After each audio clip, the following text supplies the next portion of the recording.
नमस्कार, times of Swaraj में आप सबों का स्वागत है और मैं हूं संतोष सिंह। और आज हम टाइम्स ऑफ स्वराज में फिर से चर्चा करने जा रहे हैं प्रश्न पत्र लीक मामले का। आज 15वां दिन है। याद करिए, ठीक 15 तारीख को परीक्षा आयोजित थी और उसी दिन हजारीबाग के होटल में रेड चल रहा था। शुरुआती दौर में बीपीएससी प्रश्न पत्र लीक हुआ है ये मानने को तैयार नहीं थे, लेकिन उन्होंने माना भी और परीक्षाएं रद्द भी की। लेकिन पुलिस का अनुसंधान 15 दिनों के बाद भी एक ऐसी जगह आकर ठहर सी गई है जहां वो तय नहीं कर पा रहा है कि इस मामले का मास्टरमाइंड कौन है। ये तय नहीं कर पा रहा है कि आखिर बड़ी मछली कौन है और जो बड़ी मछली है तो उस पर कैसे हाथ डाला जाए, क्योंकि विशाल चौरसिया के आगे जो अनुसंधान जिस दिशा में बढ़ने की कोशिश कर रहा है, मतलब अनुसंधान चाह रहा है कि वहाँ बढ़े, लेकिन एक अदृश्य ताकत आर्थिक अपराध इकाई के पुलिस पदाधिकारियों को रोक रहा है, ऐसा मुझे महसूस हो रहा है। लेकिन मैं तत्पर हूँ कि उस अदृश्य शक्ति तक जरूर पहुँचूँ जो इस प्रदेश में वर्षों बरस से प्रश्न पत्र लीक होना, सॉल्वर गैंग का हर परीक्षाओं में प्रवेश होना, सेटिंग के आधार पर नौकरी मिलना, ये सारे खेल होने के बावजूद भी वो अदृश्य शक्ति आज भी अपनी जगह पर कायम है। चलिए हम जानने की कोशिश करते हैं कि वो अदृश्य शक्ति कौन है जो हमारे मुख्यमंत्री तक को प्रभावित कर देता है। क्योंकि मुख्यमंत्री अक्सर कहते हैं कि ना मैं किसी को फंसाता हूं ना किसी को बचाता हूं, और 2005 से लेकर आज तक मुख्यमंत्री के इस वचन के इर्द गिर्द ही पुलिस का अनुसंधान भी चलता रहा है। लेकिन कुछ तो ऐसी ताकतें हैं, कोई न कोई ऐसा अदृश्य ताकत है जो हमारे मुख्यमंत्री को भी कहीं न कहीं से प्रभावित करता रहता है। जरा सुनिए, वो दिन याद करिए क्या हुआ था।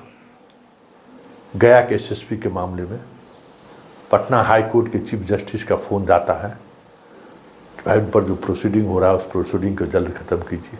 बड़ी बवेला मचा था, एफआईआर दर्ज हुआ था, उसके दोस्त गिरफ्तार हुए, आज वो एसएसपी भी जेल में है, वो आईपीएस अधिकारी भी जेल में है। लेकिन डीजीपी जिनको फ़ोन जा रहा था चीफ जस्टिस का, वो जनाब बच गए, जबकि उन्हें भी सलाखों के अंदर होना चाहिए।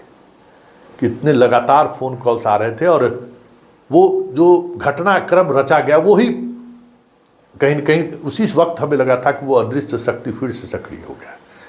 लेकिन उस अदृश्य शक्ति से हमारे मुख्यमंत्री भी इतने प्रभावित हैं, वो अब समझा जा सकता है।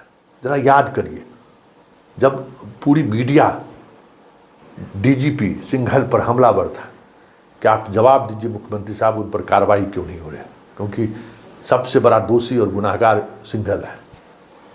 उस दौर में मीडिया से बात करते हुए नीतीश कुमार ने क्या कहा था कि हाँ गलती हो गई है, लेकिन बहुत अच्छे ऑफिसर हैं, इनको इस छोटी मोटी गलती को छोड़ दीजिए और अब रिटायर होने वाले भी।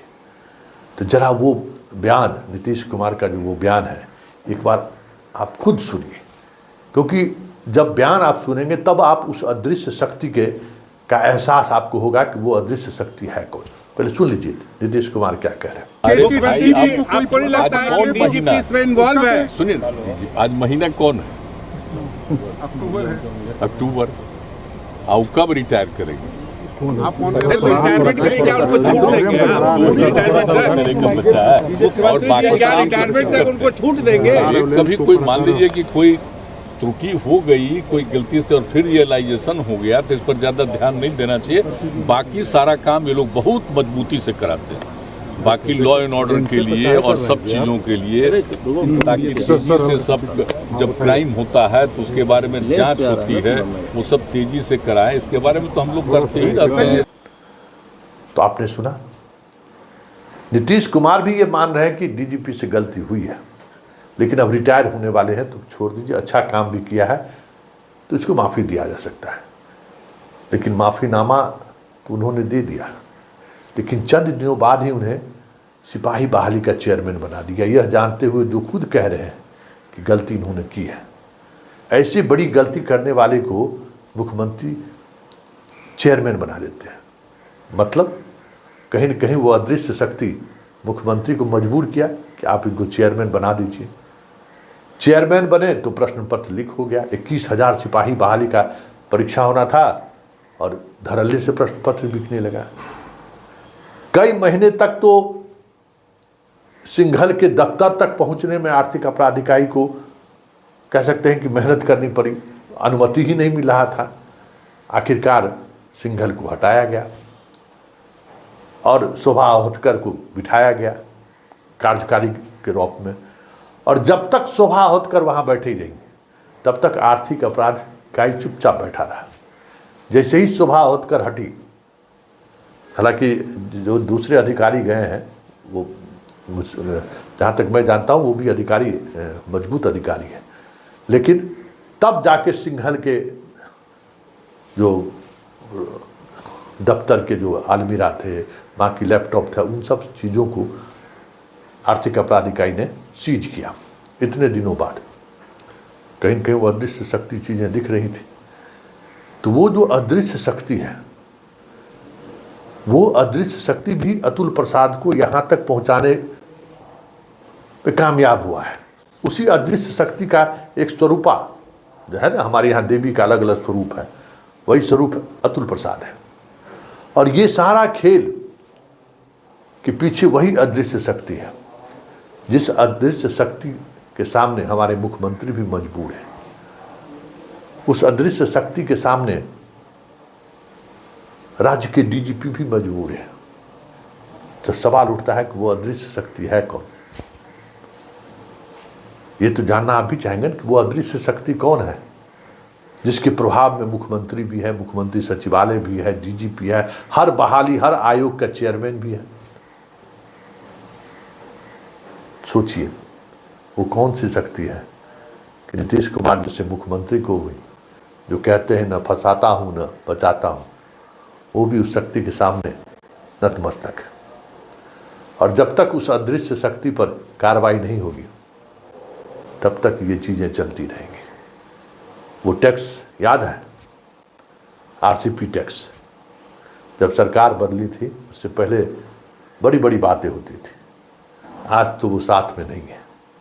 फिर भी कोई है ताकत जो ये खेल खिला रहा है, और उस ताकत पर जब तक उस वो जो अदृश्य शक्ति है कार्रवाई नहीं होगी तब तक हमें नहीं लगता है कि जो बड़ी मछली है उन तक आर्थिक अपराध इकाई पहुंच पाएगी। लेकिन एक सवाल है, वो अदृश्य शक्ति कितना भी बलवान क्यों ना हो, आज मुख्यमंत्री को तो जवाब देना चाहिए कि जिसकी वो तारीफ कर रहे थे आज वो घेरे में ही नहीं है। मुख्यमंत्री के तमाम यूएसबी को कह सकते हैं कि दांव पर लगा रखा है। तो मुख्यमंत्री उस अदृश्य शक्ति से इतनी डरते क्यों है? क्यों नहीं सिंघल आज जेल सलाखों के अंदर में है? क्यों नहीं अतुल प्रसाद और बाकी जो बीपीएससी के जो सदस्य हैं उनसे पूछताछ होती है, चेयरमैन से पूछताछ हो रही है? तो अदृश्य शक्ति जो भी हो, लेकिन अगर इस बात का निर्धारण होगा कि इस पूरे खेल का मास्टरमाइंड कौन है, तो मुख्यमंत्री को तो नैतिक जिम्मेवारी लेनी पड़ेगी।